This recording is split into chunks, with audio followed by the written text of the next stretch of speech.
ওয়ালাল আখিরাতু খায়রুল লাকা মিনাল উলা ওয়ালা সাওফা ইউতিকা রাব্বুকা ফাতারদা।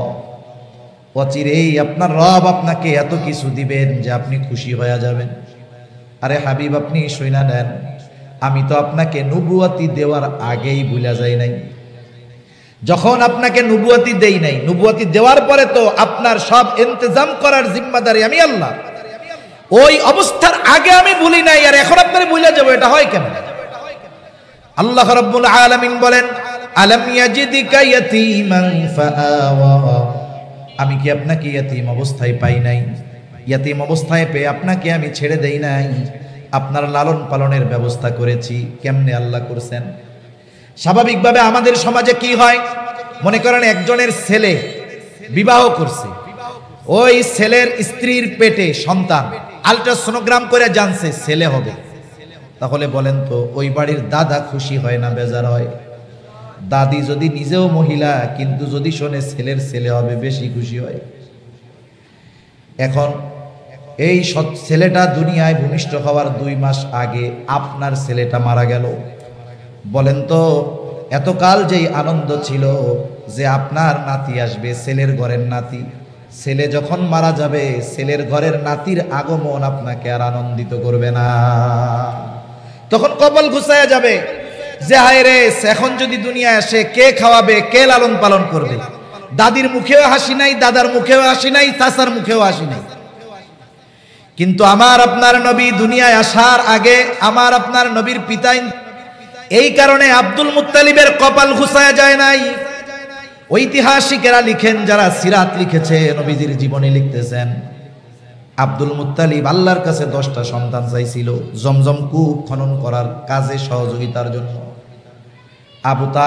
Abdul Muttalib এই 10 সন্তান পেয়ে যত খুশি না হয়েছে, আমার আপনার নবী দুনিয়ায় আগমন করার কারণে আব্দুল মুত্তালিব তার চাইতে অগণিত গুণ বেশি খুশি হয়েছে। ইয়াতীম হয়ে এসেছেন কিন্তু নিজের পরিবারের লোক তাকে বোঝা মনে করে নাই, বরং আরো আনন্দিত হয়েছে বেশি। এরপরে লম্বা কথা, মা দুনিয়া থেকে চলে গেছে, এবার অভিভাবকের দায়িত্ব নিয়েছে আব্দুল মুত্তালিব। 2 বছর পরে তিনিও মারা গেছে।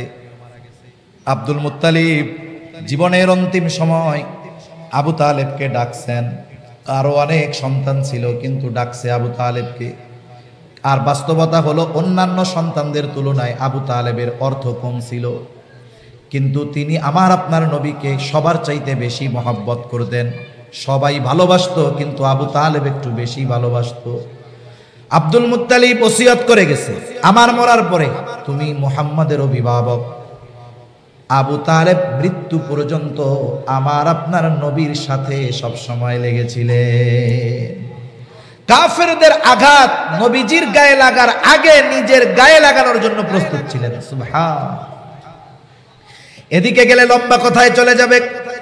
আল্লাহ রাব্বুল আলামিন নিয়ামতের মধ্যে 1 নাম্বার বলেন, ইয়াতীম অবস্থায় আমি আপনাকে পাওয়ার পরেও আপনাকে কিন্তু লালন পালনের জন্য এমন ব্যবস্থা আমি আল্লাহ করে দিয়েছি, লালন পালনের ব্যবস্থা করেছি। এরপরে আল্লাহ রাব্বুল আলামিন বলেন, ওয়া ওয়াজাদাকা দাল্লান ফাহাদা। নবুয়তির আগে আপনি কিন্তু সঠিক পথটা চিনতেন না, জানা ছিল না, আমি আল্লাহ আপনাকে সঠিক পথটা চিনায়া দিয়েছি। এরপরে আল্লাহ তাআলা বলেন, ওয়া ওয়াজাদাকা আইলান ফাআগনা। আপনি নিঃস্ব ছিলেন, টাকা পয়সা সম্পদ ছিল না, আমি আল্লাহ আপনাকে সম্পদওয়ালা বানায় দিয়েছি।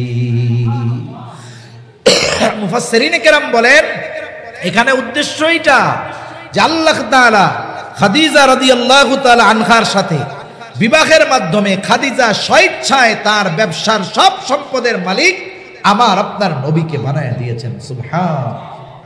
আমার আপনার নবী গরিব ছিলেন না। অনেকে বলেন নবী গরিব ছিল না, না, নবীজির সম্পদের অভাব ছিল না। নবীজি মসজিদে নামাজ পড়তেছে, নবীজির জন্য হাদিয়া আসছে, সাদাকা না, নবীজির জন্য আসছে হাদিয়া এত পরিমাণ যে মসজিদ প্রায় ভরে গেছে। নবীজি নামাজ শেষ করেছেন, সবাইকে ডাকছেন, একেবারে দুহাত ভরে যার যত প্রয়োজন সবাইকে নবীজি হাদিয়া দিয়ে দিয়েছেন। এজন্য নবীজি দারিদ্রতাকে বেছে নিয়েছেন, কিন্তু তিনি দরিদ্র ছিলেন না। এমন না যে নবীজি টাকা পয়সার অভাব ছিল, স্বাভাবিক আমাদের দেশে আমরা যদি কাউকে মহব্বত করি, ভালোবাসি, আমার ভালোবাসার মানুষকে, ভালোবাসার আলেমকে আমি আমার জীবনের কষ্টার্জিত সম্পদ থেকে হাদিয়া দেই, টাকা পয়সা দিই। সাহাবায়ে কেরাম কি আমার আপনার চাইতে নবীরে কম ভালোবাসতো নাকি? সর্বোচ্চ ভালো তারা বাসতো, কিন্তু নবীজি ওই অবস্থাটাকে নিজের জন্য পছন্দ করে নিয়েছে। এজন্য রাসূলুল্লাহ সাল্লাল্লাহু আলাইহি ওয়াসাল্লাম সম্পদের লোভে খাদিজাতুল কুবরা রাদিয়াল্লাহু তাআলা আনহাকে বিবাহের প্রস্তাব দেন নাই, বরং মূলত নবীজির চারিত্রিক সৌন্দর্যে মুগ্ধ হয়ে স্বয়ং খাদিজা নিজেই নবীজিকে বিবাহের প্রস্তাব দিয়েছে। উত্তম আদর্শওয়ালা হতে চাও, দুনিয়া আখেরাতের সফলতা অর্জন করতে চাও, তাহলে রাসূলের জীবন আদর্শের মধ্যেই তোমাদের জন্য সেটা রয়েছে। নবীজির চরিত্রের অন্যতম বৈশিষ্ট্য হলো নবীর চরিত্র যে নবুয়তির পরেই সুন্দর হয়েছে, আগে ছিল না তা না। কিন্তু আমার আপনার নবীজির চরিত্র নবুয়তির আগেও যেমন পরেও তেমন, তবে ডিস্টেন্স কতটুকু বলা যাইতে পারে? ডিস্টেন্স এতটুকু, পার্থক্য এতটুকু বলা যেতে পারে। মনে করেন একটা স্বর্ণের বার অথবা বিস্কিট, যেটাই বলেন না কেন, আপনি বিদেশ থেকে এনেছেন, এখন ওই স্বর্ণটা দিয়ে কোনো গহনা টাকাটি কিচ্ছু বানান নাই, ঘরের মধ্যে রেখে দিয়েছেন 20 বছর। বলেন তো, কেনার সময় স্বর্ণ যেমন চকচক করতো, 20 বছর যদি ব্যবহার না করা হয় উজ্জ্বলতা একটু কমতে পারে, স্বাভাবিক বিষয়। আবার যখন আপনি এটাকে স্বর্ণকারের কাছে নিয়ে যাবেন, একটু ধোয়া মোছা পরিষ্কার করে দিবে, আবার চকচক করা শুরু করবে। স্বর্ণের কালারটা একটু কমে যাওয়ার কারণে স্বর্ণের দাম কিন্তু কমে যাবে না। দাম চকচক করার আগেও যেমন পরেও তেমন। নবীজির যদি জীবনের দিকে খেয়াল করি, নবীজির জীবনটা আগেও স্বর্ণ, নবুয়তির আগেও স্বর্ণ, পরেও স্বর্ণ। শুধুমাত্র তফাৎ কোথায়? নবুয়তির মাধ্যমে আল্লাহ রাব্বুল আলামিন আমার আপনার নবীজির চারিত্রিক মাধুর্যতাকে বিশ্বব্যাপী আল্লাহ তাআলা ছড়ায় দিয়েছে। না হলে নবীজি বলতেছেন নবুয়তির আগেও আল্লাহ তাআলা আমার আপনার নবীজির দ্বারা ওই সমস্ত কাজ সংগঠিত হতে দেন নাই যেই বিষয়গুলো নবীজি নবুয়তির পরে নিষিদ্ধ করেছেন বা নবীর মাধ্যমে নিষিদ্ধ হয়েছে। মদ হারাম হয়েছে নবুয়তির অনেক পরে, কিন্তু ইতিহাসের কেউ বলতে পারবে না, নবীর দুশমনও বলতে পারবে না, নবুয়তির আগে নবীজি কোনোদিন মদ পান তো বহুদূর, মদের পাত্র ধইরা দেখছে। নবীজি কোনোদিন লটারিতে যান নাই, নবীজি কোনোদিন গান বাদ্যের অনুষ্ঠানে যান নাই।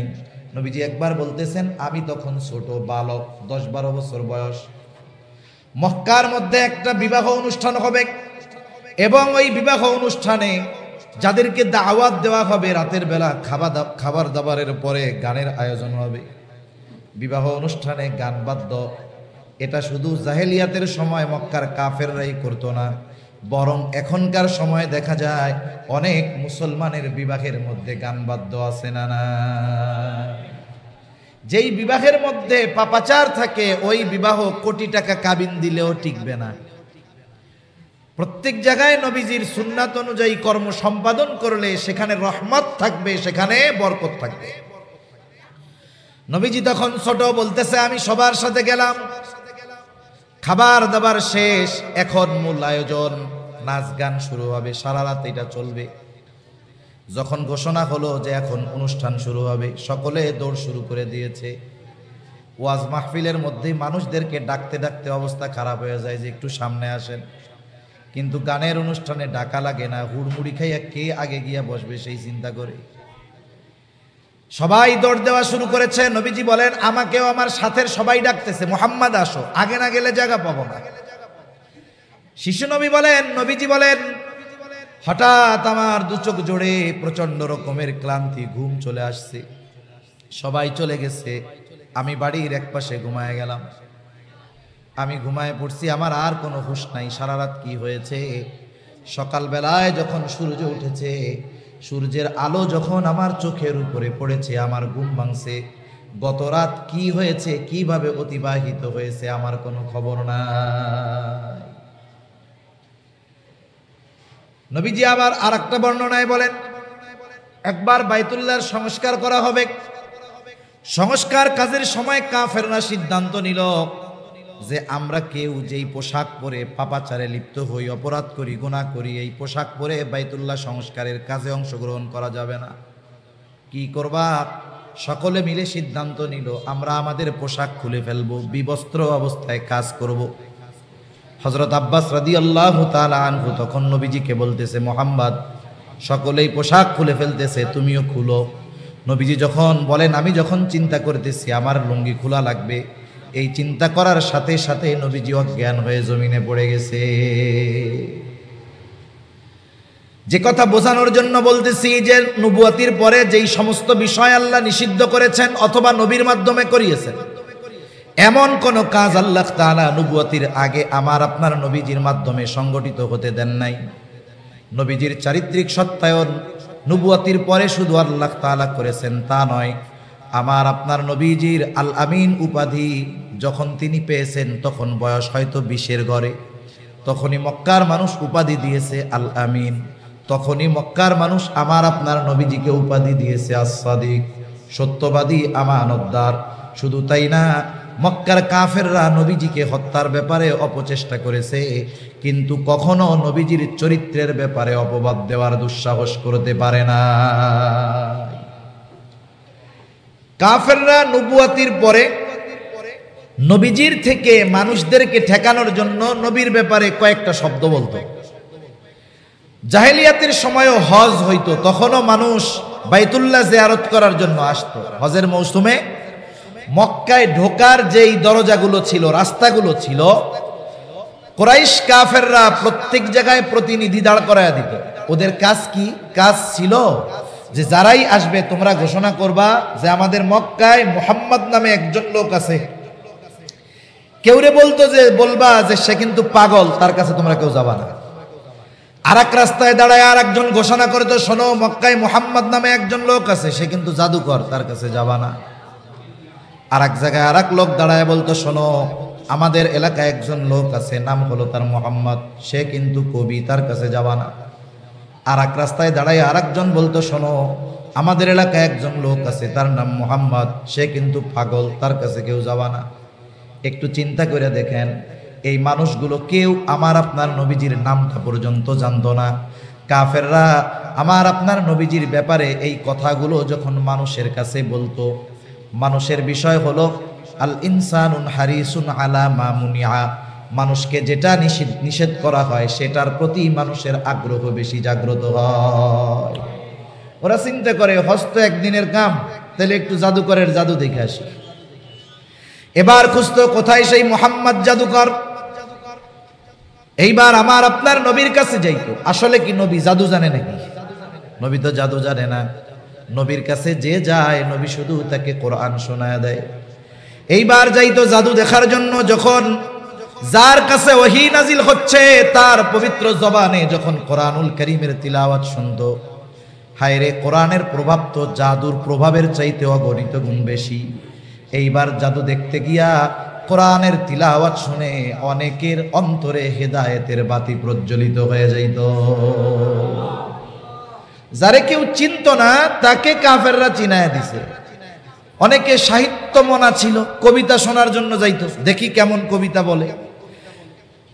কবিদের সাহিত্যের যেই ভাষার অলংকার, ভাষা শৈলী, বর্ণনা শৈলী, শব্দ শৈলী, বাক্য শৈলী, এই সাহিত্যের যেই ভাষার সৌন্দর্য তার চাইতে অগণিত গুণ বেশি সৌন্দর্য কোরআনুল কারীমের বর্ণনা শৈলী।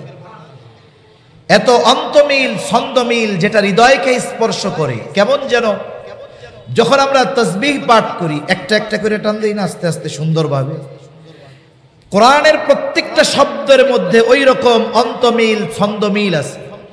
এজন্যই আপনি সূরা ফাতিহা প্রত্যেক নামাজে পড়ার পরেও, শোনার পরেও কখনো অতৃপ্ত আপনি হন না, বরং মন চায় আরো যদি কেউ শোনায় তাইলে আরো ভালো লাগে। যখন কাফেররা কবিতা শোনার জন্য যাইতো, নবীজির জবানে যখন কোরআনের তিলাওয়াত শুনতো, চিন্তা করতো, আহারে, কবির কবিতা তো এর সামনে কোনো কিছুই না। অনেকের অন্তরে হেদায়েতের বাতি জ্বলে যাইতো। এইভাবে কাফেররা নবীজির থেকে মানুষদেরকে ঠেকানোর জন্য এই চারটা শব্দ ব্যবহার করত। বলতো জাদুকর, বলতো পাগল, বলতো কবি, বলতো গণক। আর আমার আপনার নবীর কাছে যখন মানুষ এই বিষয়গুলো দেখার জন্য যাইতো, কোরআন শুনে হেদায়েত পাওয়া যাইতো। শুধু তাই না, নবীজির চারিত্রিক সৌন্দর্যের সাক্ষ্য কাফেররা নিজেরাই দিয়েছে। আমার আপনার নবী যখন নবুয়তির পরে 3 বছর গোপনে দাওয়াত দিয়েছেন, 3 বছর, আল্লাহ তাআলা এবার নির্দেশ দিলেন, ওয়া আনদির আশিরাতাকাল আকরাবিন। এখন আর গোপনে দাওয়াত চলবে না, এবার আপনি প্রকাশ্যে দাওয়াত দেওয়া শুরু করেন। নবীজি প্রকাশ্যে দাওয়াত দিবেন, আত্মীয় স্বজন, বন্ধু বান্ধব, আশেপাশের সবাইকে একসাথে দাওয়াত দিতে হবে। কেমনে দাওয়াত দিবে? এখন তো আপনার যদি সব বন্ধুর কাছে আপনার কোনো কথা পৌঁছাইতে মন চায়, ফেসবুকে একটা স্ট্যাটাস দিলে হয়ে গেল, অথবা মেসেজ দিলেন, মোবাইল করলেন, হয়ে গেল। নবীজি চিন্তা করলেন কি করা যায়। নবীজি উঠে গেলেন সাফা পাহাড়ের উপরে। আর এক বর্ণনায় আসছে আবু কুবাইস পাহাড়ের উপরে উঠছেন, কিন্তু বাস্তবতা হলো সাফা পাহাড় আবু কুবাইস পাহাড়ের একটা অংশ। এজন্য দুইটা বর্ণনার মধ্যে কোনো দ্বন্দ্ব নাই, একই কথা। আমারে যদি কেউ ফোন দেয়, থানা কি এটা, কর্ণফুলী না? আমাকে যদি কেউ ফোন দেয়, আমি যদি বলি ঢাকা থেকে ফোন দিছে, আছেন কই? চট্টগ্রাম আছি। আমারে যদি কেউ ফোন দেয়, আমি বলি যে এখন কর্ণফুলী আছি। এখন দুইজন যদি কয় উনি 2 রকমের কথা বললো কেন, আসলে কি 2 রকমের কথা হয়েছে নাকি? হয় নাই। নবীজি সাফা পাহাড় তথা আবু কুবাইস পাহাড়ের উপরে দাঁড়ায় গেলেন। আবু কুবাইস পাহাড়ের একটা বৈশিষ্ট্য ছিল, মক্কায় গিয়ে যদি কোনো অপরিচিত মানুষ, অভাবী মানুষ, দরিদ্র মানুষ, সেও যদি কোনো বিপদগ্রস্ত হতো, আবু কুবাইস পাহাড়ে উঠে যদি মক্কার মানুষের কাছে সাহায্য প্রার্থনা করত, মক্কার মানুষ ব্যক্তির দিকে নজর দিত না, ওই পাহাড়ের সম্মানার্থে মক্কার মানুষগুলো তাকে সাহায্য করার জন্য ছুটে আসতো। আজকে তো অপরিচিত সাধারণ কোনো মানুষ এই পাহাড়ে ওঠে নাই, মক্কাবাসীকে আহ্বান করে নাই। আজকে আহ্বান করেছে আল আমিন, আজকে আহ্বান করেছে as-সাদিক। নবীজি যখন সবাইকে ডাকছেন, মক্কার সব মানুষ গিয়ে নবীজির পাশে উপস্থিত, পাহাড়ের সামনে উপস্থিত। নবীজি এবার উপস্থিত সবাইকে লক্ষ্য করে বলতেছেন, আমি যদি তোমাদেরকে এই কথা বলি যে এই পাহাড়ের পাদদেশে পেছন দিকে একদল অশ্বারোহী সৈন্য তোমাদের উপরে আক্রমণ করার জন্য ওত পেতে আছে, অপেক্ষমান, তোমরা কি আমার এই কথাকে বিশ্বাস করবা নাকি? নবীজি তাদের কাছে প্রশ্ন ছুড়ে দিলেন। উপস্থিত সকলে সমস্বরে বলতেছে, মুহাম্মদ, কেন নয়, অবশ্যই তোমার এই কথা আমরা বিশ্বাস করব, কারণ ইতিপূর্বে আমরা তোমাকে কখনো মিথ্যাবাদী পাই নাই। ইতিপূর্বে তুমি আমাদের সাথে কখনোই মিথ্যা কথা বলো নাই, আর আজকে বলবা এটা হতে পারে। চিন্তা করেন, 43 বছর বয়স তখন নবীজি। মক্কার কাফেররা বলতেছে ইতিপূর্বে তুমি কখনো মিথ্যা কথা বলো নাই। মনে রাখবেন, একটা মানুষ সে যদি বাস্তবে সত্যবাদিতার গুণ অর্জন করতে পারে, তার মধ্যে অন্যান্য সব গুণ সন্নিবেশিত থাকে। যেমন কোরআনুল কারীমে আল্লাহ তাআলা বলেছেন, তোমরা ইয়া আইয়ুহাল্লাযীনা আমানুত্তাকুল্লাহ হাক্কা তুকাতিহি, হে ঈমানদারেরা, তোমরা আল্লাহকে ভয় করার মতো ভয় করো। ওয়ালা তামুতুন্না ইল্লা ওয়া আনতুম মুসলিমুন, মুসলমান না হয়ে মরো না। কোরআনুল কারীমের একটা বৈশিষ্ট্য হলো, কোরআনুল কারীমে আল্লাহ তাআলা শুধু বান্দাকে নির্দেশ দেন এমনটা নয়, বরং ওই নির্দেশ বাস্তবে পরিণত করার জন্য যা দরকার সেই দিক নির্দেশনাও আল্লাহ তাআলা দিয়ে দেয়। এজন্য আরেক জায়গায় আল্লাহ তাআলা বলেন, ইয়া আইয়ুহাল্লাযীনা আমানুত্তাকুল্লাহ, হে ঈমানদারেরা, তোমরা আল্লাহ তাআলাকে ভয় করো। আপনি যদি এখন প্রশ্ন করেন, আল্লাহ কেমনে ভয় করব, আপনাকে ভয় করা কিভাবে শিখব, আল্লাহ তাআলা তাকওয়া অর্জনের যত মাধ্যমগুলো বর্ণনা করেন, এর মধ্যে প্রথমেই অন্যতম একটি মাধ্যম হিসাবে আল্লাহ তাআলা বলেন, ইয়া আইয়ুহাল্লাযীনা আমানুত্তাকুল্লাহ ওয়া কুনু মা'আস সাদিকিন, তোমরা সত্যবাদীদের সঙ্গ লাভ করো, সত্যবাদীদের সঙ্গী হয়ে যাও। আল্লাহ তাআলা এখানে আবিদিন বলেন নাই যে তোমরা আবেদদের সঙ্গী হও, আল্লাহ তাআলা বলেন নাই যে তোমরা যারা দান সাদকা বেশি করে তাদের সঙ্গী হয়ে যাও। সাদিকিনদের সঙ্গী হওয়ার কথা কেন বলেছেন? বাস্তবেই ওই ব্যক্তি পরিপূর্ণ সাদেক হতে পারে যার মধ্যে বাকি সব গুণ পাওয়া যায়। আমার আপনার নবীজি ছিলেন সাদেক, সত্যবাদী। আমার আপনার নবীর চরিত্রের ব্যাপারে কাফেররাও আঙ্গুল তোলার সাহস পায় নাই, হত্যা করার চেষ্টা করেছে ঠিক, কিন্তু আফসোস আমার আপনার এই নবীজির সুন্দর চরিত্রের ব্যাপারে কিছু মুসলমানের ঘরে জন্ম নেওয়া ইসলাম বিদ্বেষী কিছু মানুষও আমার আপনার নবীজির চারিত্রিক ব্যাপারে অপবাদ দেওয়ার অপচেষ্টা করে। অনেকগুলো বিষয় নবীজির ব্যাপারে বলতে চায়, কিন্তু বাস্তবতা হলো তাদের এই দাবিগুলো সম্পূর্ণ ভ্রান্ত। একটা দুইটার কথা বলি। যেমন তারা একটা দাবি করে যে মুহাম্মাদুর রাসূলুল্লাহ সাল্লাল্লাহু আলাইহি ওয়াসাল্লাম 25 বছরের যুবক, উনি বিবাহ করছেন 40 বছরের একজন নারী, যার আগে দুটো বিবাহ হয়েছিল, দুইজন স্বামী ওনার ইন্তেকাল করেছে, খাদিজাকে বিবাহ করেছে, বলে সম্পদের লোভে বিবাহ করছে। নাউজুবিল্লাহ। বলে রাসূলুল্লাহ সাল্লাল্লাহু আলাইহি ওয়াসাল্লাম বাস্তবিক অর্থে নিজের থেকে খাদিজাকে প্রস্তাব দেন নাই। লম্বা ইতিহাস সংক্ষিপ্ত সারে আমি আপনাদের খেদমতে বলি, খাদিজা ওই জাহেলিয়াতের সময়ও একজন পুত পবিত্রা নারী ছিলেন। কাফেররাই উনার উপাধি দিয়েছিল তহেরা, পুত পবিত্রা।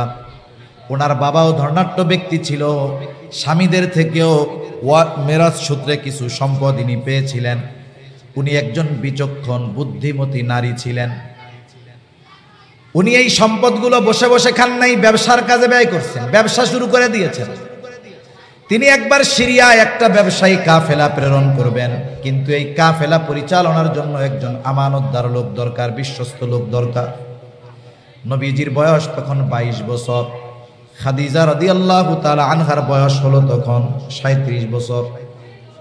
খাদিজা রাদিয়াল্লাহু তাআলা আনহা লোক খুঁজতেছেন, কিন্তু পছন্দসই কাউরে পান না। তখন আরবে একটু দুর্ভিক্ষ চলতেছিল। নবীজির চাচা আবু তালেব আমার আপনার নবীজিকে বলতেছে, মুহাম্মদ যেহেতু খাদিজা ব্যবসার একজন প্রতিনিধি তালাশ করতেছে দায়িত্ব দেওয়ার জন্য, তুমি গিয়ে প্রস্তাবটা দাও, কারণ তোমার চরিত্রের ব্যাপারে সবার জানা আছে, তুমি প্রস্তাব দিলে সে তোমাকে নিয়ে নিবে। আল্লাহর নবী বলতেছে, না, আমি নিজের থেকে প্রস্তাব দিব না, সে যদি আমাকে প্রস্তাব দেয় তাহলে বিবেচনা করব।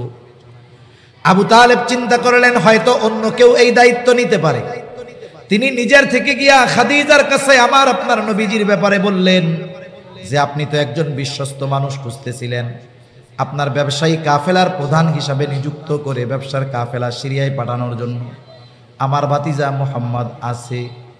তিনি রাজি হয়ে গেলেন, কিন্তু আবু তালেব বলে অসুবিধা হলো, প্রস্তাবটা আপনার নিজের থেকে দেওয়া লাগবে। আল্লাহর নবীর চারিত্রিক সৌন্দর্যে মানুষেরা এত মুগ্ধ ছিল। খাদিজা বলল, মুহাম্মদ ছাড়া যদি অন্য কেউ হইতো কশ্চিনকালেও আমি নিজের থেকে প্রস্তাব দিতাম না। ঠিক আছে, আমি তাকে রিকোয়েস্ট করব যে আমার এই কাফেলার দায়িত্ব তুমি নাও। খাদিজা গিয়া আমার আপনার নবীজির কাছে প্রস্তাব দিলেন, নবীজি প্রস্তাবে রাজি হইলেন। অন্যান্যদের বেলায় যেই পরিমাণ পারিশ্রমিক দেওয়ার কথা ছিল, নবীজির ব্যাপারে দ্বিগুণ দেওয়া হলো। নবীজি আবার সফরে রওনা হয়ে গেলেন। ওই সফরের খাদেম খাদিজার একজন গোলাম ছিল, নাম হলো তার মাইসারা। খাদিজা তার প্রতি এতটা আস্থাশীল ছিলেন, ওই মাইসারাকে বলতেন, ও হইল আমার চোখ, তার মানে ওর দেখা আর আমার দেখা সেম। তিনি বলতেন, মাইসারা হলো আমার চোখ। তিনি পাঠায় দিলেন মাইসারাকে যে পুরা কাফেলার ব্যাপারে তুমি মেনটেন্স করবা, দেখবা, খেয়াল রাখবা, কোনো কিছুর প্রয়োজন হলে বিশেষ করে মুহাম্মাদের প্রতি নজর রাখবা। এইবার রওনা হয়ে গেল। প্রতিমধ্যে কিছু আজীব ঘটনা ঘটছে। খাদিজা রাদিয়াল্লাহু তাআলা আনহা মাইসারাকে বলে দিয়েছে, সফরের পূর্ণ ঘটনা আমাকে এসে শোনাইবা। ঘটনা কি? নবীজি সাল্লাল্লাহু আলাইহি ওয়াসাল্লাম রৌদ্রের মধ্যে রাস্তায় চলতেন, আকাশের মধ্যে বড় মেঘখণ্ড আমার আপনার নবীজিকে ছায়া দিত। মূলত এটা দিত ফেরেশতারা। আবার এক জায়গায় নবীজি বিশ্রাম নিচ্ছিলেন, শুয়ে আছেন। পাশে একটা পাদ্রীর এলাকা ছিল, পাদ্রীর জায়গা ছিল, পাদ্রী ছিল। মাইসারাকে জিজ্ঞাসা করতেছে, এই লোকটা কে? বলে, এর নাম কি? বলে, নাম মুহাম্মদ। বাড়ি কোথায়? মক্কায়। কোন বংশের লোক? বলে, কুরাইশ বংশের লোক। এইবার ওই পাদ্রী বলতেছে, এই ব্যক্তি ভবিষ্যতের নবী হবে। এরকম অদ্ভুত অদ্ভুত বিষয় সে অবলোকন করেছে। একদিন এক জায়গায় নবীজি শুয়ে আছেন, গাছের ছায়ায় নবীজি শুয়ে আছেন। সূর্যের আলো যখন সরবে ছায়াও সরে যাবে, এটা স্বাভাবিক বিষয়। কিন্তু দেখা গেল সূর্য সরে যায় কিন্তু গাছের ছায়া সরে না, নবীজিকে গাছ বাঁকা হয়ে ছায়া দিচ্ছে। এই দৃশ্যগুলো মায়সারা সচক্ষে দেখলো। সফর শেষ হলো, আরব থেকে যেই পণ্যগুলো নিয়ে, মক্কা থেকে যেই পণ্যগুলো নিয়ে নবীজি সিরিয়ায় গেলেন, দ্বিগুণ দামে বিক্রয় করলেন। আবার মক্কার মানুষের যেই জিনিসগুলোর চাহিদা, ওইটা তিনি নিয়ে আসলেন সিরিয়া থেকে, আবার মক্কা এনে এগুলো বহুগুণ লাভে বিক্রয় হলো। নবীজি সাল্লাল্লাহু আলাইহি ওয়াসাল্লামের ব্যবসায়িক সফর শেষ। এইবার খাদিজা মায়সারার কাছে জিজ্ঞাসা করতেছে, মায়সারা এসব ঘটনাগুলো খাদিজাকে বর্ণনা করলো, বলল একজনের চরিত্রতে আকৃষ্ট হয়ে খাদিজা রাদিয়াল্লাহু তাআলা আনহা চিন্তা করেছিলেন আর বিবাহ তিনি করবেন না, কিন্তু আল্লাহর নবীর চরিত্রে তিনি সন্তুষ্ট হয়ে গেছেন, আকৃষ্ট হয়ে গেছেন। এইবার নবীজির প্রশংসা করেন বান্ধবীদের মহলে। এখন যদি বান্ধবীদের সাথে একটা মেয়ে যদি আর একটা ছেলের কথা বারবার বলে, স্বাভাবিক কি চিন্তা করবে যে হ্যাঁ তাহলে তার প্রতি তোমার একটা সফট কর্নার, দুর্বলতা তৈরি হয়েছে মনে হয়। খাদিজার একজন বান্ধবী বলতেছে, তুমি এত মুহাম্মাদের প্রশংসা করো কেন, পছন্দ হয় নাকি? তাহলে বিবাহের প্রস্তাব দিয়ে দাও। খাদিজা একজন বুদ্ধিমতী মহিলা, তিনি বলেন আমি যদি প্রস্তাব দেই হয়তো মুহাম্মদ আমার প্রস্তাব মেনে নিবে না, কারণ সে একজন সুদর্শন, যোগ্য, সচ্চরিত্রবান পুরুষ। আর আমি প্রস্তাব দেওয়ার পরে সে যদি আমার প্রস্তাব ফিরিয়ে দেয় আমি লজ্জা পাবো। এবার বান্ধবী বলে প্রস্তাবটা আমি দেই। খাদিজা বলে তুমি আলোচনা করতে পারো কিন্তু আমাকে এর সাথে জড়াবা না। এইবার ওই মেয়েটা গিয়া আমার আপনার নবীজিকে বলে, মুহাম্মদ বয়স তো হয়ে গেছে, বিবাহ শাদী কি করবা না? নবীজি বলেন বিবাহ করব, টাকা পয়সা নাই, কোত্থেকে করব? এবার ওই মেয়েটা বলে, কেউ যদি তোমার সব খরচ বহনে রাজি হয়ে যায় তুমি কি রাজি আছো নাকি? নবীজি বললেন তাহলে আমার চাচার সাথে কথা বলো। এবার আবু তালেবের সাথে কথা হলো, লম্বা ঘটনা। আবু তালেবের উপস্থিতিতে তার খুতবায় নবীজির বিবাহ সম্পাদন হলো। আবু তালেব তার খুতবার মধ্যেই কথা বলেছিল যে মুহাম্মদ তাকে আপনারা সকলেই চিনেন, তার চরিত্র এত সুন্দর, তার আখলাক এত ভালো, পৃথিবীর যাকেই তার সামনে এনে দেওয়া হোক না কেন সেটা মুহাম্মাদের চরিত্রের চাইতে তার চরিত্র কখনোই সুন্দর হবে না। বিবাহ সম্পাদন হয়ে গেছে। এতদিনের সম্পর্ক ছিল এক, বিবাহ হয়ে গেছে, সম্পর্ক হয়েছে আরেক। বিবাহের রজনীতেই নবীজির বয়স 25, খাদিজার বয়স 40। খাদিজা রাদিয়াল্লাহু তাআলা আনহা আমার আপনার নবীজিকে ওই রজনীতে বলতেছে, মুহাম্মদ আজকে থেকে আমি হলাম আপনার অধীনস্থ, সুতরাং শুনে নেন আমার যত সম্পদ আছে আমি আমার সব সম্পদের মালিকানা আপনাকে দিয়ে দিলাম, আপনি এই সম্পদ যেভাবে খুশি সেভাবে ব্যয় করবেন। সুবহানাল্লাহ। পবিত্র কোরআনুল কারীমে একটা প্রসিদ্ধ সূরা, সূরার নাম হলো সূরাতুদ দুহা। সূরার নাম সূরাতুদ দুহা। কিছুদিন নবীজির কাছে ওহী আসা বন্ধ ছিল, যে কোনো কারণে আসে নাই, অসুস্থ ছিলেন, হয়তো তাহাজ্জুদে উঠতে পারেন নাই। মক্কার কাফেররা তো ওত পেতে থাকতো নবীজিকে কথার মাধ্যমে কেমনে কষ্ট দেওয়া যায়। এক দুষ্ট মহিলা নবীজিকে বলতেছে নবীজির ব্যাপারে যে মুহাম্মাদের কাছে মুহাম্মাদের শয়তানটা আর আসে না, নাউজুবিল্লাহ। তার মানে জিবরাইল আলাইহিস সালামের কথা বলতেছে, এটা আর আসে না। মুহাম্মাদের আল্লাহ মুহাম্মাদকে ভুলে গেছে। এই কথাগুলো যখন বলছে অন্তরে একটু কষ্ট লাগছে না? আল্লাহ তাআলা এটাকে কেন্দ্র করে সূরা দুহা নাজিল করেছেন। এই সূরা দুহার মধ্যে আল্লাহ তাআলা আমার আপনার নবীজিকে প্রদত্ত নবুয়াতির আগের 3টা নেয়ামতের কথা বলছেন, গুরুত্বপূর্ণ 3টা নেয়ামত, যেগুলো নবুয়াতির আগেই আল্লাহ তাআলা আমার আপনার নবীকে দিয়েছে। আল্লাহ রাব্বুল আলামিন বলেন, মা ওয়াদ্দাআকা রাব্বুকা ওয়া মা ক্বালা ওয়ালাল আখিরাতু খায়রুল লাকা মিনাল উলা ওয়ালা সাওফা ইউতিকা রাব্বুকা ফাতারদা আলাম ইয়াজিদকা ইয়াতীমান ফাআওয়া। আপনার রব আপনারে ভুলেও নাই, ছেড়েও দেয় নাই, বরং শুনে রাখেন আপনার প্রত্যেকটা প্রেজেন্ট, প্রত্যেকটা বর্তমান, প্রত্যেকটা ভবিষ্যৎ আপনার বর্তমানের চাইতে উত্তম। যদি ধরেন কথাটা কেমন, আপনার এই মুহূর্তটা যেমন তার পরের মুহূর্ত আরো আপগ্রেড, তারপরের মুহূর্ত আরো আপগ্রেড, তার মানে যত ভবিষ্যৎ আসবে আপনার শান মান মর্যাদা তত উঁচুতে উঠতে থাকবে। সুবহানাল্লাহ। সময়ের সাথে সাথে শুধু আপনার সম্মান বাড়বে, দুনিয়ায়ও বাড়বে, আখিরাতেও বাড়বে। ওয়ালাল আখিরাতু খায়রুল লাকা মিনাল উলা ওয়ালা সাওফা ইউতিকা রাব্বুকা ফাতারদা। অচিরেই আপনার রব আপনাকে এত কিছু দিবেন যে আপনি খুশি হয়ে যাবেন। আরে হাবিব, আপনি শুইনা নেন, আমি তো আপনাকে নবুয়তি দেওয়ার আগেই ভুলা যাই নাই। যখন আপনাকে নবুয়তি দেই নাই, নবুয়তি দেওয়ার পরে তো আপনার সব ইন্তজাম করার জিম্মাদারি আমি আল্লাহ। ওই অবস্থার আগে আমি ভুলি নাই, আর এখন আপনারে ভুলে যাব, এটা হয় কেন? আল্লাহ রাব্বুল আলামিন বলেন, আলাম ইয়াজিদিকা ইয়াতীমান ফাআওয়া। আমি কি আপনাকে ইয়াতীম অবস্থায় পাই নাই? ইয়াতীম অবস্থায় পেয়ে আপনাকে আমি ছেড়ে দেই নাই, আপনার লালন পালনের ব্যবস্থা করেছি। কেমনে আল্লাহ করছেন? স্বাভাবিকভাবে আমাদের সমাজে কি হয়, মনে করেন একজনের ছেলে বিবাহ করছে, ওই ছেলের স্ত্রীর পেটে সন্তান, আল্ট্রাসোনোগ্রাম করে জানছে ছেলে হবে, তাহলে বলেন তো ওই বাড়ির দাদা খুশি হয় না বেজার হয়? দাদি যদি নিজেও মহিলা কিন্তু যদি শোনে ছেলের ছেলে হবে বেশি খুশি হয়। এখন এই ছেলেটা দুনিয়ায় ভূমিষ্ঠ হওয়ার 2 মাস আগে আপনার ছেলেটা মারা গেল। বলেন তো এতকাল যেই আনন্দ ছিল যে আপনার নাতি আসবে, ছেলের ঘরের নাতি, ছেলে যখন মারা যাবে ছেলের ঘরের নাতির আগমন আপনাকে আর আনন্দিত করবে না। তখন কপাল ঘুচায়া যাবে যে হায় রে, এখন যদি দুনিয়ায় আসে কে খাওয়াবে, কে লালন পালন করবে? দাদির মুখেও হাসি নাই, দাদার মুখেও হাসি নাই, চাচার মুখেও হাসি নাই। কিন্তু আমার আপনার নবী দুনিয়ায় আসার আগে আমার আপনার নবীর পিতা, এই কারণে আব্দুল মুত্তালিবের কপাল ঘুচায়া যায় নাই। ঐতিহাসিকেরা লিখেন, যারা সিরাত লিখেছে, নবীজির জীবনী লিখতেছেন, আব্দুল মুত্তালিব আল্লাহর কাছে 10টা সন্তান চাইছিল জমজম কূপ খনন করার কাজে সহযোগিতার জন্য। আব্দুল মুত্তালিব এই 10 সন্তান পেয়ে যত খুশি না হয়েছে, আমার আপনার নবী দুনিয়ায় আগমন করার কারণে আব্দুল মুত্তালিব তার চাইতে অগণিত গুণ বেশি খুশি হয়েছে। ইয়াতীম হয়ে এসেছেন কিন্তু নিজের পরিবারের লোক তাকে বোঝা মনে করে নাই, বরং আরো আনন্দিত হয়েছে বেশি। এরপরে লম্বা কথা, মা দুনিয়া থেকে চলে গেছে, এবার অভিভাবকের দায়িত্ব নিয়েছে আব্দুল মুত্তালিব। 2 বছর পরে তিনিও মারা গেছে।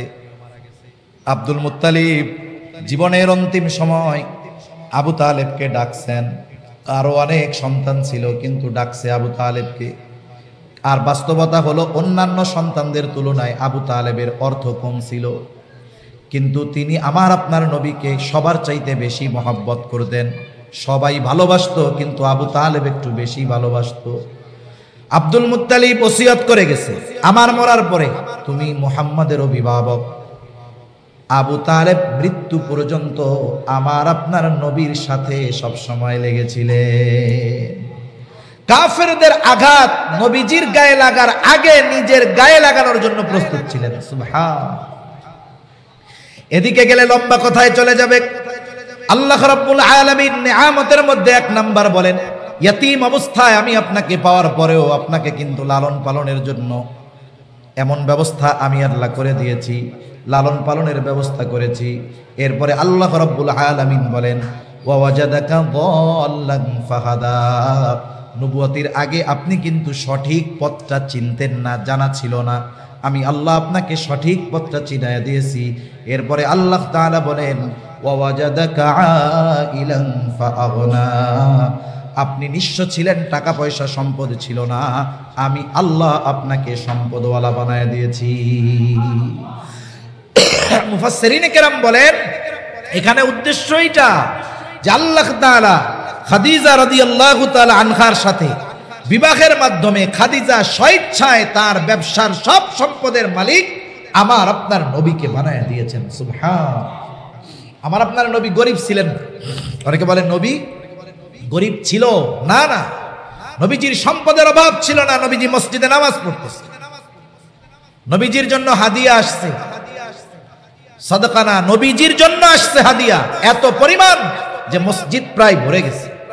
নবীজি নামাজ শেষ করেছেন, সবাইকে ডাকছেন, একেবারে দুহাত ভরে যার যত প্রয়োজন সবাইকে নবীজি হাদিয়া দিয়ে দিয়েছেন। এজন্য নবীজি দারিদ্রতাকে বেছে নিয়েছেন, কিন্তু তিনি দরিদ্র ছিলেন না। এমন না যে নবীজির টাকা পয়সার অভাব ছিল।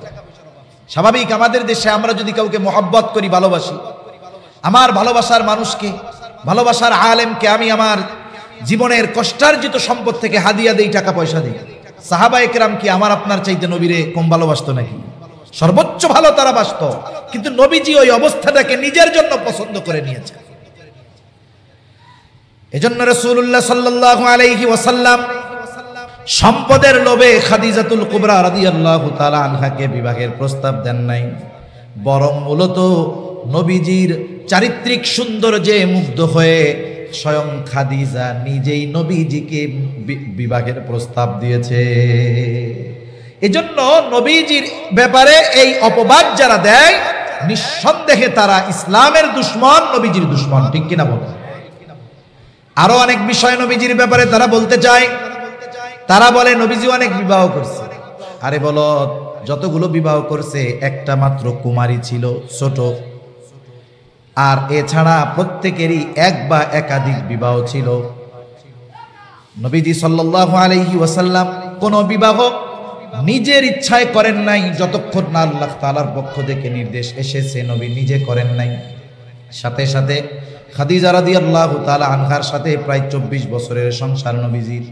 খাদিজার প্রতি নবীজির এত মহব্বত, ভালোবাসা ছিল, নবীজি বলতেন খাদিজা যদি জীবিত থাকতো তাহলে খাদিজার বর্তমানে আমি অন্য কাউকে স্ত্রী হিসাবে গ্রহণ করতাম না। সাথে সাথে আবার দেখেন তারা এই অপবাদ দেয়, আবার আরেকটা বিষয় নিয়ে বলে মুহাম্মদ নিজের ছেলের বউরে বিবাহ করছে। নাউজুবিল্লাহ। আরব সমাজে তখন একটা কুপ্রথা ছিল, নিজের ঔরসজাত সন্তান আর পালক পুত্রকে এক মনে করা হইতো। পালক পুত্র আর নিজের পুত্র এটা এক না, এদের মাসালা তফাৎ আছে, কিন্তু ওরা মনে করতো দুইটাই এক। এজন্য নিজের সন্তানকে যেমন সম্পদের ওয়ারিশ বানাইতো, তারাও বানাইতো, কিন্তু এটা ইসলামী শরীয়তে নিষেধ।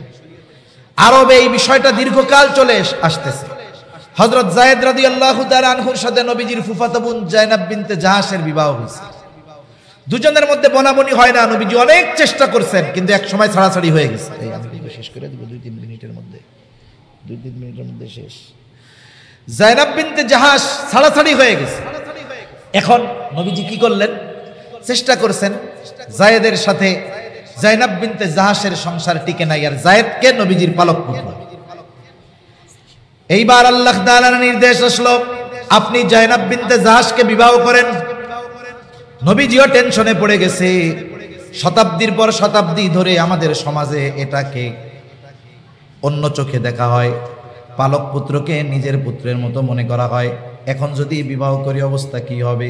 কিন্তু আল্লাহ তাআলা আমার আপনার নবীর মাধ্যমে শুধু ওহী নাজিল করেই শেষ করেন নাই, ওহী নাজিল করার সাথে সাথে আমার আপনার নবীর মাধ্যমে আল্লাহ তাআলা প্রত্যেকটা আইনের বাস্তব প্রয়োগ করে দিয়েছে। এজন্য নবীজি হলো প্র্যাকটিক্যাল কোরআন। কোরআনে এমন কোনো আইন নাই, এমন কোনো বিধান নাই যেটা আমার আপনার নবীর মাধ্যমে বাস্তবায়িত হয় নাই। চুরি করলে হাত কাটতে হবে, নবীজি নিজে এটার বাস্তবায়ন করেছেন। জেনা করলে শাস্তি কি হবে, নবীজি এটার বাস্তবায়ন করেছেন। শুধু বিধান নাজিল যদি হতো, এটার বিষয় একরকম ছিল, কিন্তু নবীজি যখন একটা কাজ প্র্যাকটিক্যাল করেছেন, এটার তাৎপর্য আর একরকম। কারণ অনেক সময় বলার চাইতে করার মাধ্যমে এটার প্রভাব বেশি পড়ে। একটা উদাহরণ দেই, নবীজিকে যখন প্রথমবার হিজরতের পরে সাহাবায়ে কেরামদেরকে নিয়ে গেছেন উমরা করার উদ্দেশ্যে, হুদাইবিয়ার সন্ধি হলো। চুক্তির মধ্যে একটা চুক্তি, এই বছর মুসলমানেরা মক্কায় ঢুকতে পারবে না, আগামী বছর ঢুকবে। নবীজি সব মাইনা নিছে। আর এই হুদাইবিয়ার সন্ধি দেখতে এমন ছিল যে প্রত্যেকটা ধাপ কাফেরদের পক্ষে, প্রত্যেকটা শর্তে যেন কাফেররা জয়ী হয়ে গেছে। সেজন্য সাহাবায়ে কেরামের মন খারাপ, ফিরে যেতে হবে। অনেকে জবাই দেওয়ার জন্য সাথে ছাগল আনছে, দুম্বা আনছে। নবীজি সকলের মন খারাপ, সকলে অন্যমনস্কা। নবীজি একবার নয়, দুইবার নয়, 3 বার তাদেরকে বললেন, যার সাথে যেই জন্তু আছে জবাই করে ফেলো। সকলের মন খারাপ, অন্যমনস্ক, কেউ কথা নবীজির শুনে নাই, কেউই জবাই করে না। নবীজি ঘরের মধ্যে ঢুকলেন। ওই সফরে নবীজির সাথে ছিলেন উম্মে সালামা রাদিয়াল্লাহু তাআলা আনহা। যখন নবীজি উম্মে সালামা রাদিয়াল্লাহু তাআলা আনহার কাছে গিয়ে বললেন, অবস্থা তো এই, কি করা যায়? উম্মে সালামা রাদিয়াল্লাহু তাআলা আনহা পরামর্শ দিলেন, ইয়া রাসূলুল্লাহ, সকলের মন খারাপ, সকলে হয়তো অন্য মনস্ক আছে, চিন্তা করছে দীর্ঘদিন পর বাইতুল্লাহটা একটু ছুঁয়া দেখব, আত্মীয় স্বজনের সাথে একটু দেখা করব। এক কাজ করেন, আপনি আপনার জন্তুটা নিয়ে তাদের সামনে জবাই করে দেন। নবীজি আর কিছু বলেন নাই, নিজের যেই প্রাণীটা জবাই দেওয়ার জন্য আনছেন, উপস্থিত সাহাবা একরামের সামনে যখন নবীজি জবাই দিয়ে দিলেন, নবীজিকে দেখে সাথে সাথে সকলেই নিজেদের সাথে থাকা ছাগল দুম্বাগুলো জবাই করে দিল। তাহলে কিছু সময় আছে বলার চাইতে সেটাকে যদি প্র্যাকটিক্যাল আমল করা হয়, এটার প্রভাব বেশি পড়ে। এজন্য আল্লাহ তাআলা কোরআনে যত বিধান নাজিল করেছেন আমার আপনার নবীজির মাধ্যমে, এটাকে প্র্যাকটিক্যাল ভাবে বাস্তবায়ন আমার আপনার নবীর মাধ্যমে আল্লাহ তাআলা করিয়েছেন। তা নবীজির চরিত্র হলো মহাসাগরের মতো, মহাসমুদ্রের মতো চারিত্রিক সৌন্দর্য। এটা এক মজলিসে একদিনে অল্প সময় বলা সম্ভব না, এটা অসম্ভব। আমার আপনার নবীজির চরিত্র হলো প্রত্যেকটা জায়গায় পূর্ণাঙ্গ।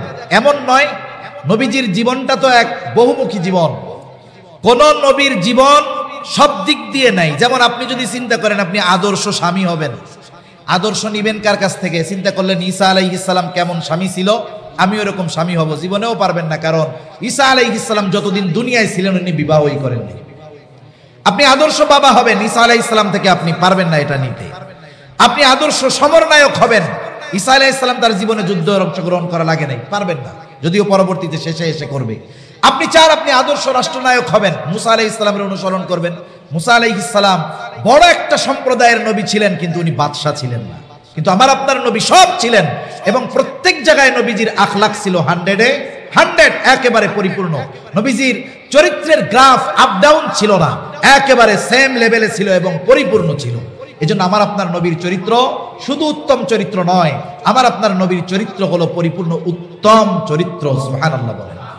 এজন্য নবীজি নিজেই বলেন, ইন্নামা বুইফতু লিউতাম্মিমা মাকারিমাল আখলাক। নবীজি বলেন আমাকে উত্তম চরিত্রে পরিপূর্ণতা প্রদানার্থে প্রেরণ করা হয়েছে। তার মানে আমার আপনার নবীর আগে যত নবী এসেছে সবাই উত্তম চরিত্রওয়ালা, কোনো সন্দেহ নাই। আমার আপনার নবী শুধু উত্তম চরিত্রওয়ালা নয়, আমার আপনার নবী হলেন উত্তম চরিত্রে পরিপূর্ণতা দান করেনেওয়ালা। এজন্যই আল্লাহ তাআলা আমার আপনার নবীর চরিত্রকে মহান হিসাবে ঘোষণা করে বলেন, ওয়া ইন্নাকা লাআলা খুলুকিন আযীম। আপনাকে মহান চরিত্রে অধিষ্ঠিত করা হয়েছে। সাথে সাথে তামাম বিশ্ববাসীকে ওই মহান চরিত্র যার, তার অনুসরণ করার জন্য উদ্বুদ্ধ করে আল্লাহ তাআলা বলেন, লাকাদ কানা লাকুম ফি রাসূলিল্লাহি উসওয়াতুন হাসানা। অবশ্যই নিশ্চয়ই তোমাদের জন্য রাসূলের জীবন আদর্শের মধ্যেই রয়েছে উত্তম আদর্শ। এজন্য আমরা যদি আদর্শবান মানুষ হতে চাই, আদর্শবান বাবা হতে চাই, আদর্শবান শাসক হতে চাই, বিচারক হতে চাই, প্রত্যেকটা জায়গায় রাসূলের অনুসরণ করার দরকার আছে না নাই? আমি যদি রাসূলের প্র্যাকটিক্যাল বিষয়গুলো নিজের জীবনের সাথে ফিট করতে পারি, তাহলে আমরা এমনিতেই তো রাসূলকে ভালোবাসি, তাহলে ওই ভালোবাসা আরো পূর্ণতা লাভ করবে ইনশাআল্লাহ। এজন্য কি করব? রবিউল আউয়াল মাস, নবীজির শানে বেশি বেশি দূরত্ব পাঠ করব, সাথে সাথে নবীজির সিরাত অধ্যয়ন করব, নবীজির জীবনী অধ্যয়ন করব, আমাদের সন্তানদের করাবো, পরিবারের মধ্যে নবীজির সিরাত জীবনী নিয়ে বেশি বেশি আলোচনা করব। আল্লাহ সুবহানাহু ওয়া তাআলা আমাদের সকলকে কথাগুলো বুঝবার তৌফিক দান করেন, আমিন। ওয়া আখিরু দাওয়ানা আলহামদুলিল্লাহি রাব্বিল আলামিন। আসসালামু আলাইকুম ওয়া রাহমাতুল্লাহি ওয়া বারাকাতুহু।